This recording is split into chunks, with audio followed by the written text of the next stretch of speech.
Well, good evening, Libby Page, friend and artist. How are you doing? I'm very well, thank you. How are you? I'm fine, thank you. I'm very well indeed. Thank you very much for joining in this little video chat.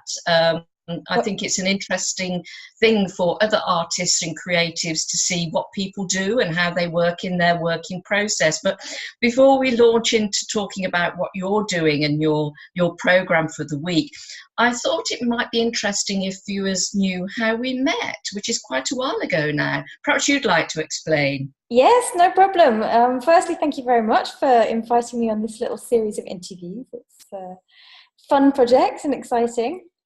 So yes, just to let our viewers know, we met back in 2013, running some art workshops at a campsite near us here in the south of France. And I was looking for a helper because I knew I couldn't do the whole thing on my own. And so I put out a little shout out to see if I'd get any takers, and you were one of them. So yeah, then we met, and I was very impressed from day one from your organisational and teaching skills. Well, we had great fun setting up a lot of creative activities for the dear campers, didn't we? That's what we had to do. We had to put the curriculum together. We did. We had to buy the stuff. Yeah. Do you remember? And also we didn't know if our pupils would be coming for like one afternoon or for a whole week or for 2 weeks. So we had to kind of make it easily accessible and yet really diverse. So it was quite a challenge, and we had to be flexible because sometimes our customers were French, sometimes they were Irish, sometimes they were Spanish, sometimes they were Italian. German. You could do German. Yeah, we picked up quite a few words, didn't we? We did. And we've both gone on in quite interesting directions. You are now a very, well, I'm going to say very successful. You're recognised, you staked your claim in the art world. In the small corner of the art world. I'm still an artist, but I seem to be teaching more these days. So it's just how things sometimes turn around. And you're doing it really well. You've built this wonderful community and you're really encouraging people. It's great. Thank you very much. But one of the things also to talk about, I mean, you know, the artist, the creative process is an interesting one. Whether you are, you know, an established artist who's selling her work like you are, or you're painting at home on the kitchen table. It doesn't matter in a way. But what I'd like to just sort of, it's something that popped up the other night when we went to an exhibition together.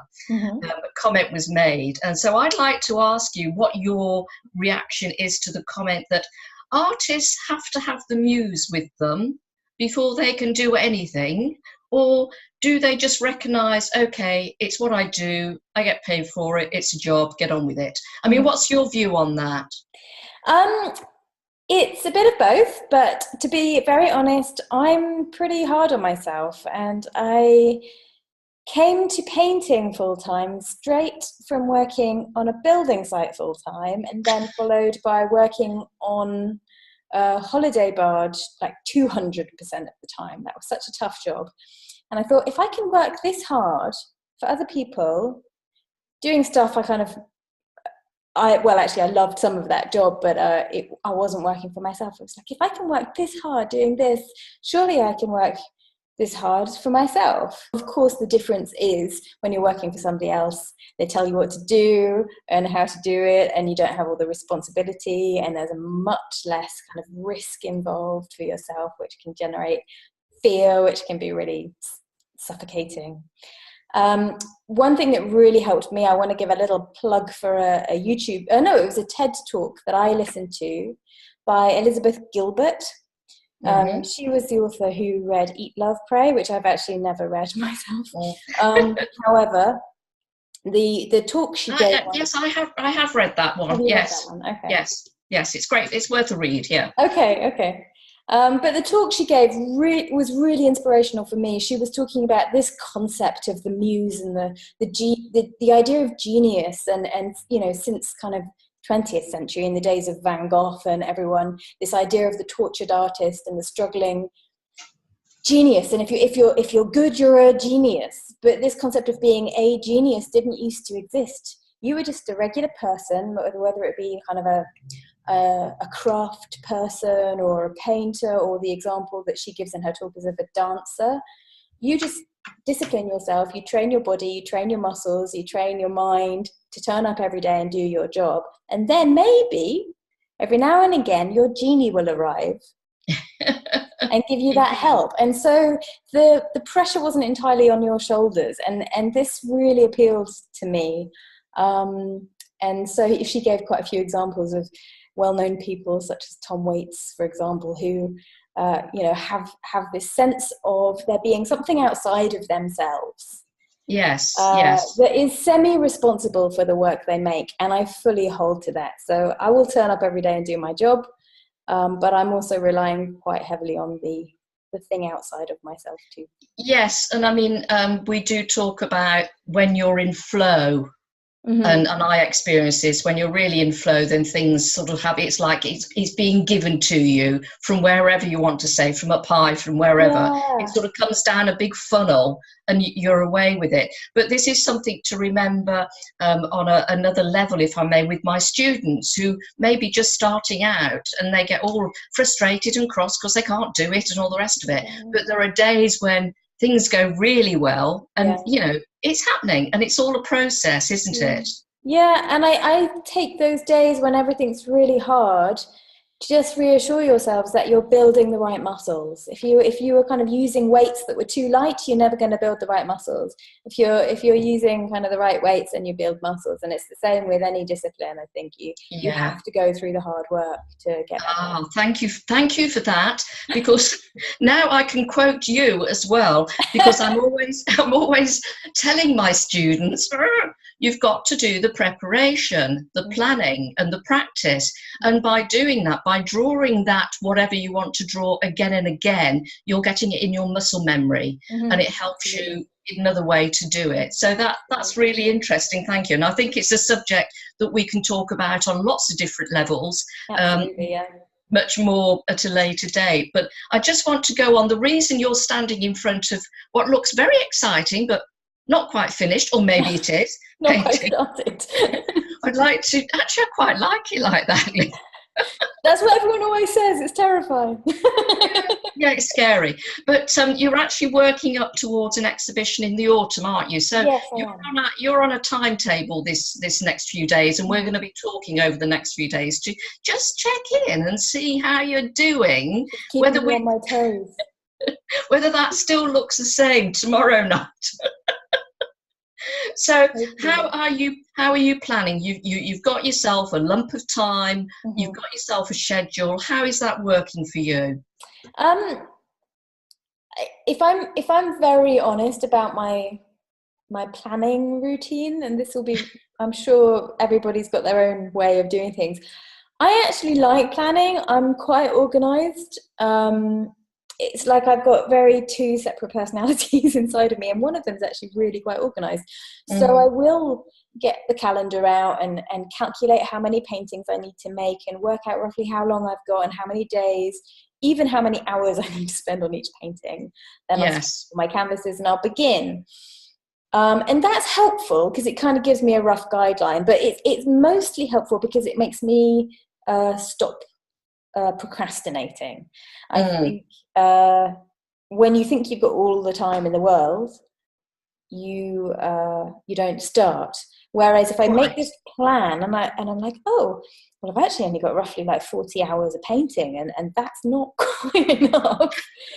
then yes, you often hear about great artists, it took them 3 years to paint this. And I mean, for goodness sake, poor old Michelangelo, the Sistine Chapel. The Pope used to ask him, when will you make an end? And he'd say, when I am finished. But that's on another level altogether. Brilliant. But it's also quite important to remember that, it's also, I think, having the structure like you do in the planning, it can stop you from overthinking. Yes, because I just have to get on with it. I can do that too much, and then I get a little bit too scared and I don't begin. But knowing roughly how much time I've got is very, very helpful.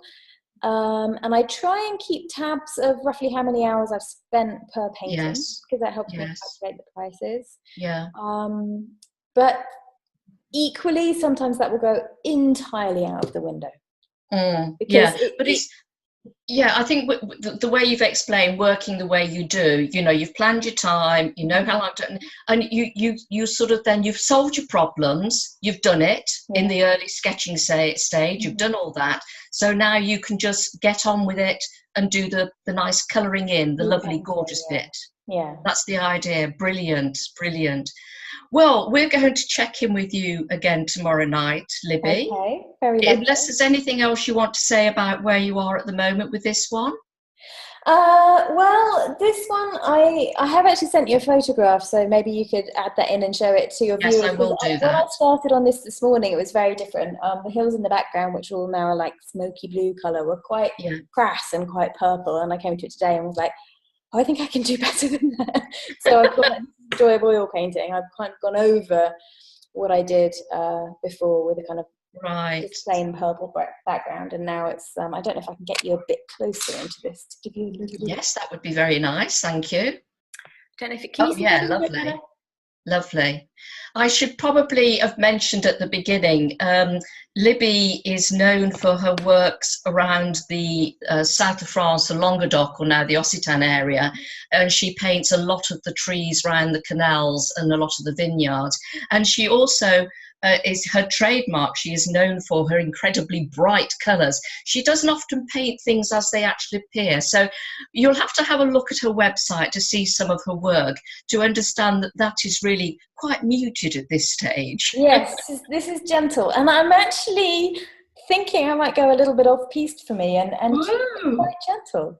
Yeah, well, when you were talking about those mountains, they look like distant mountains, and no, they're not pink or turquoise. Or even Viridian. Sorry, that's Libby and my private joke about Viridian green. We're not fans. Okay, so we're going to meet up. We're going to finish now, Libby, if that's okay, and chat again tomorrow night to see how you're doing. And also later on in the week, we're going to have a little chat about painting en plein air, as the French like to say it. Yes, in other words, being outdoors and the relevance with your painting. So all I can say is have a wonderful evening, and I expect you'll be up at the, I should be phoning you at the crack of dawn tomorrow to see if you've started. You know, I will have. But otherwise, we will chat again tomorrow evening. Thank you very much for joining us. Well, thank you very much, and I look forward to seeing you again tomorrow.